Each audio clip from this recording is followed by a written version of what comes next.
मन गोविंदा, गोविंद गोविंद गोपाल, भज मन गोविंदा, गोविंदा गोपाला, गोविंदा गोपाला, गोविंद गोविंद गोपाल, भज मन गोविंदा, गोविंद गोविंद गोपाल, भज मन गोविंदा, गोविंदा गोपाला, गोविंदा गोपाला, गोविंद गोविंद गोपाल, भज मन गोविंदा। देखिएगा, मुख से बोलते हो, मुख से बोलते हो, वो कोई लाभ नहीं है। मन से नहीं बोलते। भैया मेरी आवाज नहीं आ रही?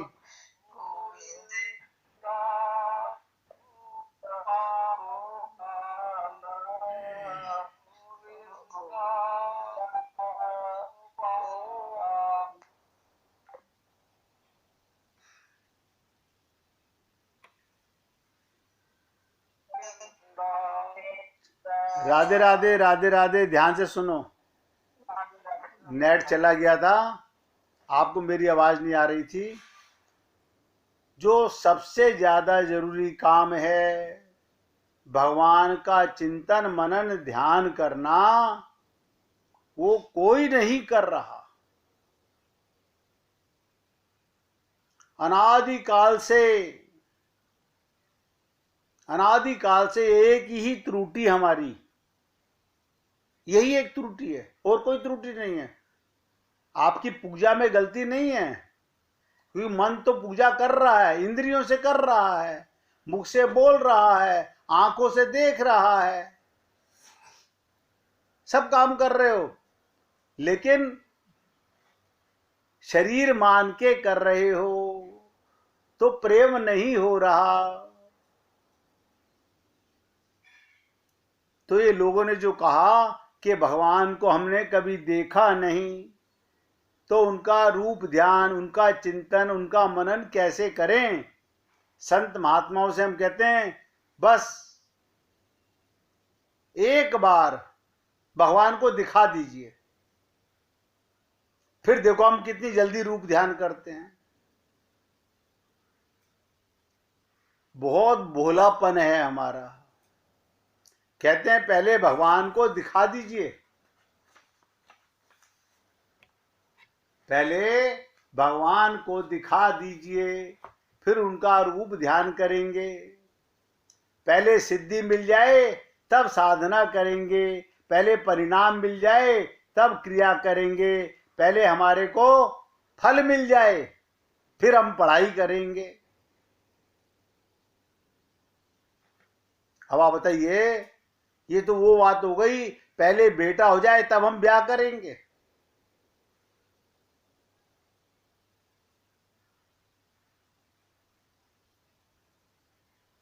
ये असंभव है। सांसारिक कार्य में भी नहीं है।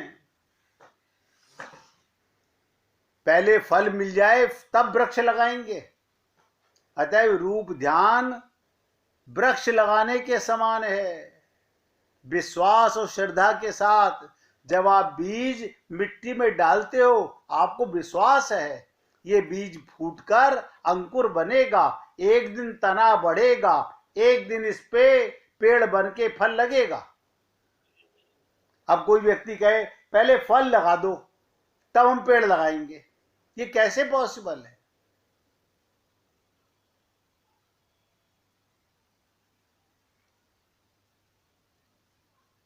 ये कभी नहीं हो सकता। भगवान के दर्शन के पश्चात नास्तिक बन जाओगे।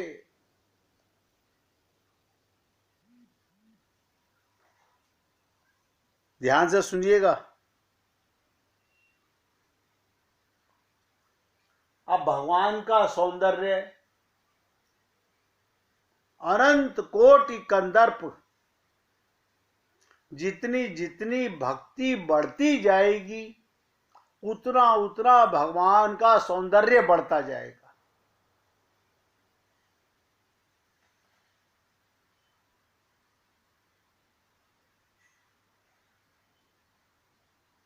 अनंत दिव्य सौंदर्य को पाकर हम कैसे विभोर ना हो जाएं।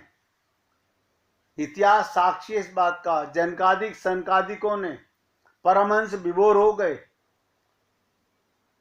जब बड़े बड़े परमहंसों ने भगवान की एक झलक देखी, ब्रह्मानंद भुला देते हैं। देखिए, इस अंतरंग रहस्य को समझने का प्रयत्न करते, क्या कारण है।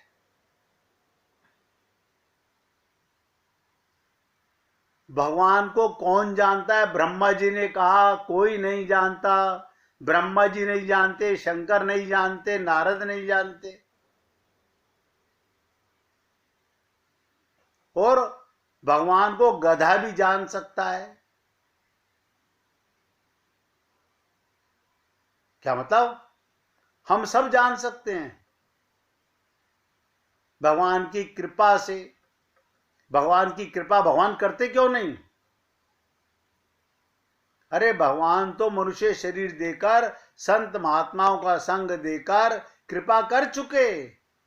अब तुम अपने आप पर भी कृपा नहीं करते। अपनी गलती को सुधारने का हम प्रयत्न नहीं करते। संत महात्मा हमें रोज कहते हैं पुण्य आत्मा हो, लेकिन हम फिर अपने को देह मानते हैं। देह में रहना पाप नहीं है। देखिए, सारे दुख देह से हैं और देह के सुख को हम सुख मानते हैं। तो आत्मा का सुख मिलेगा कैसे? परमानंद का प्रेम मिलेगा कैसे?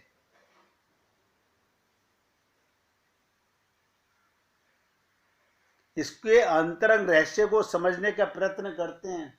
जनकादिकों ने, सनकादिकों ने, परमहंसों ने भगवान का वास्तविक रूप, दिव्य रूप देखा था। चिदानंदमय स्वरूप। कहते ना, चिदानंद में देह तुम्हारी, विगत विकार जान अधिकारी। भगवान का देह चिदानंद में है। वो दिव्य स्वरूप प्राकृतिक आंखों से दिखाई नहीं पड़ सकता। नोट करो, प्राकृतिक आंखों से। क्या मतलब?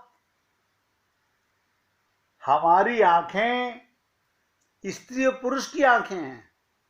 संत महात्माओं की आंखें दिव्य आंखें हैं। ऐसा क्यों? टेस्टिंग में तो वही आता है। दिखने में तो वो भी पुरुष दिखाई देते हैं, स्त्री दिखाई देती हैं। कारण बता देता हूं। हम अपने को जब तक देह मानते रहेंगे, हमारी माइक आंख से संसार ही दिखेगा। अपनापन। अब देखिएगा, संत महात्माओं को भगवान छिप नहीं पाता, क्योंकि वो सत्य को, एक छोटा सा एग्जाम्पल दे देता हूं। सत्य माने क्या? अब देखिएगा, आपके सामने एक मिट्टी की सुराही है। सबको क्या नजर आ रही है? आप कहोगे सुराही नजर आएगी, और क्या नजर आएगी ना। संत महात्माओं को सुराही नजर नहीं आ रही। बहुत ध्यान से सुनो। आपको पीपल का पेड़, नीम का पेड़, जामुन का पेड़ नजर आता है? हाँ, आता है। क्या नजर आता है? अंतर नजर आता है। ये जामुन का पेड़ है, ये पीपल का पेड़ है, ये आम का पेड़ है। आता है ना? हाँ, आता है। संत महात्माओं को ये नजर नहीं आता। क्यों नजर नहीं आता? क्योंकि उन्हें आत्मज्ञान हो चुका है। उन्हें आत्मज्ञान हो चुका है। सत माने जो है, आपको जो नजर आता है वो मिटने वाली चीज है। आपको सुराई नजर आती है, सुराई मिट जाएगी, लेकिन सत नहीं मिटेगा। सत क्या था? मिट्टी। मिट्टी थी, मिट्टी है, मिट्टी ही रहेगी, टूटने के बाद भी वो मिट्टी हो जाएगी। अब बताइएगा, अनंत जन्म हो गए सुनते सुनते, भगवान का नाम है सच्चिदानंद। सत भी है, चित भी है और आनंद भी है। और आपको पता नहीं है, हम उस सच्चिदानंद के अंश हैं। यानी आप भी सत हो, आप भी चित हो और आप भी आनंद में रहते हो। लेकिन क्यों नहीं है? हम सत किसे मानते हैं? शरीर को। हमें मरने वाले शरीर का तो ध्यान है, मैं हूं, लेकिन ये ध्यान नहीं कि इसके अंदर मरे हुए शरीर को मैं मानते हो, मिट्टी को मैं मानते हो और भगवान को रूप ध्यान करना चाहते हो। कभी नहीं हो सकता। हम भगवान के अंश हैं, वो सच्चिदानंद और हम सच्चिदानंद के अंश। हम में भी सतचित आनंद है। एम ब्रह्मास्मि इसी को बोलते हैं। ये इतनी आसानी से समझ नहीं आएगा। जो कुछ जगत नजर आ रहा है, आपको जगत नजर आता है, संत महात्माओं को ब्रह्म नजर आता है। जिसे गोपियों में कहा गया कि जित देखूं तित श्याम मई है। आप लोग भी सोचते हो कि पता नहीं उनकी आंखें कैसी थी। ध्यान से सुनो, आपने कभी विचार किया कि गोपियों की आंखें कैसी थी? वो सब में श्याम को देख रही हैं, ब्रह्म को देख रही हैं, आनंद को देख रही हैं। क्यों? क्योंकि उनकी आत्मा की आंख है, हमारी शरीर की आंख है, हमारी माया की बुद्धि है, हमारा माया का मन है।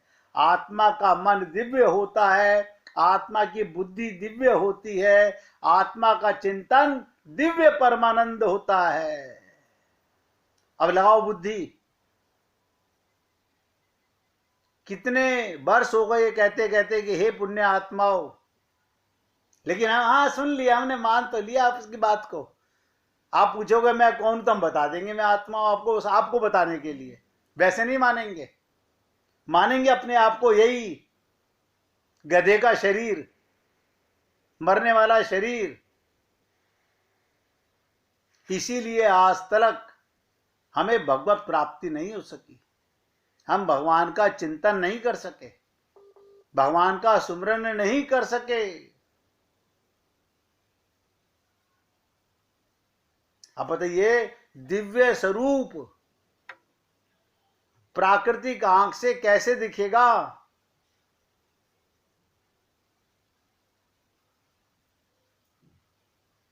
आपने कभी सोचा ये शरीर स्त्री का चल रहा है? अब आपके पास विवेक होता, आत्मज्ञान होता, तो आप कहते ये शरीर, इसके अंदर कोई चेतन है जो नजर नहीं आ रहा, सत है इसके अंदर, ये शरीर तो झूठा है।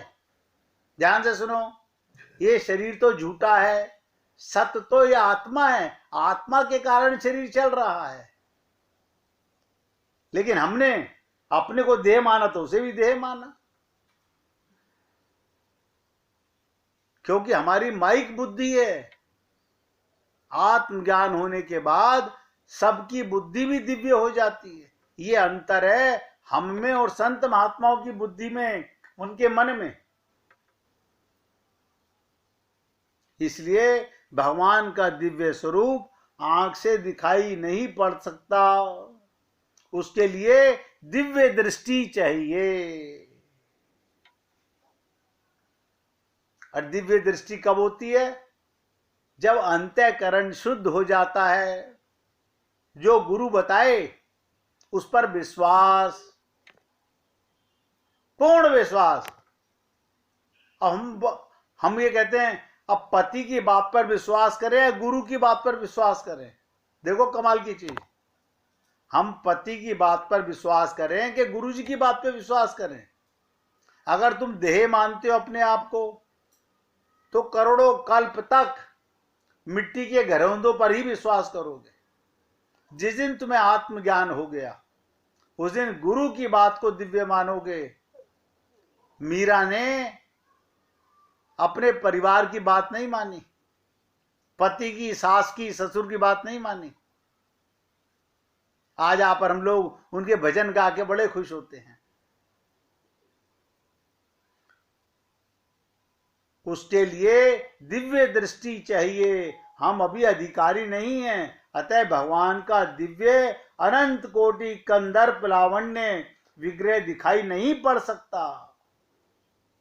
हम तो अपनी प्राकृतिक दृष्टि से उन्हें प्राकृतिक रूप में ही देखेंगे। जब देखेंगे काली मूर्ति है, गोरी मूर्ति है, लंबी मूर्ति है, ठीक नहीं, मूर्ति देखोगे, क्योंकि मूर्त की आंख मूर्त ही देखेगी, आत्मा की आंख परमात्मा देखेगी। सब नोट करो।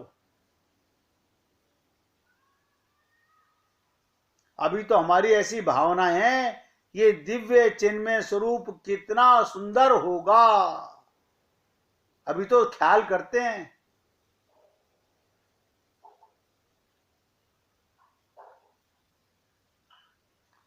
सोचिएगा, जिन पुण्य आत्माओं को समाधि लग जाती है,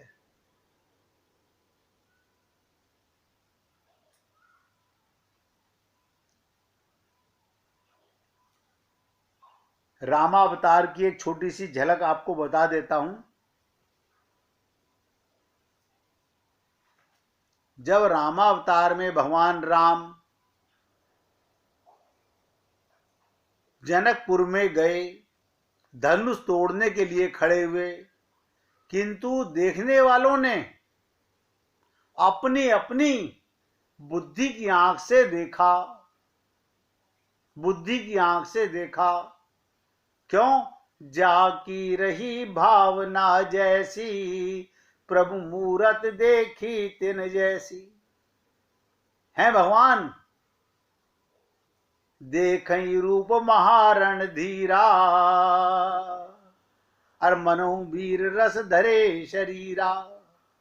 किसी ने उन्हें वीर रूप में देखा, और कुटिल जिसका हृदय था उसने भी भगवान को देखा, और भगवान का भयानक शरीर देखा। हाय राम, ये तो राक्षस है, क्योंकि मन में कपट है। असुरों ने, राक्षसों ने जो देखा तो भगवान को काल के समान देखा, यमराज के समान देखा।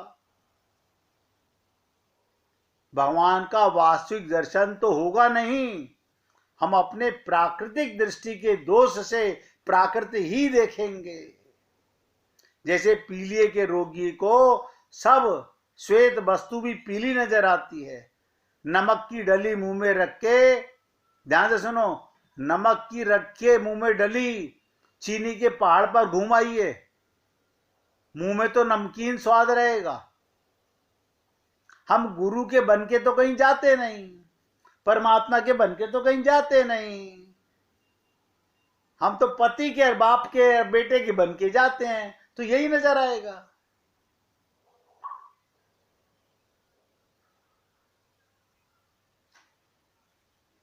दिव्य आनंद स्वरूप से हम आज तक वंचित रह गए। अब मिथ्या भ्रांति भर जाएगी कि मैंने देखा, जान लिया, सब धोखा है, कवियों की कल्पना के समान है। क्यों?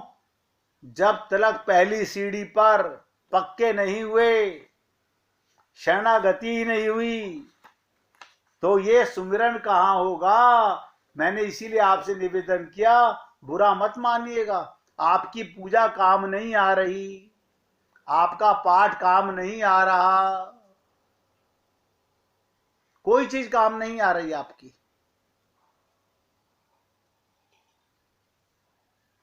मैं तो केवल आपसे निवेदन कर रहा हूं, आप धोखा दे रहे हो अपने आप को।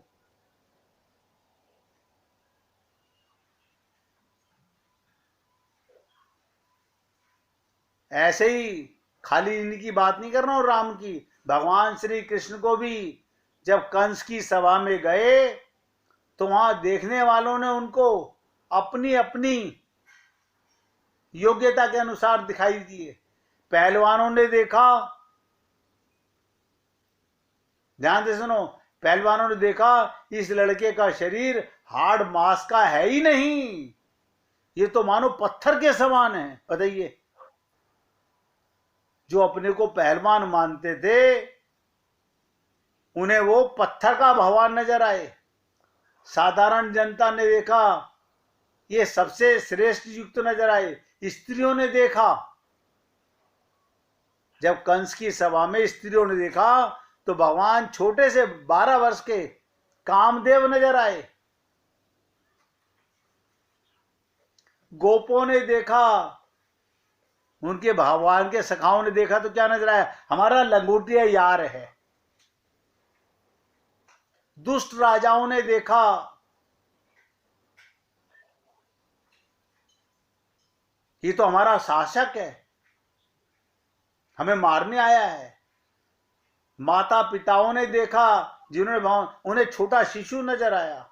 जब कंस ने देखा तो भगवान श्री कृष्ण क्या नजर आए? यमराज नजर आए। अब आप बताइए, हम भी लोग थे वहां पर, हमें भी भगवान से कोई संबंध नहीं, आत्मज्ञान नहीं, तो कैसे भगवत प्राप्ति होगी? 1 मिनट भगवान का कीर्तन कीजिए, फिर आगे बढ़ते हैं।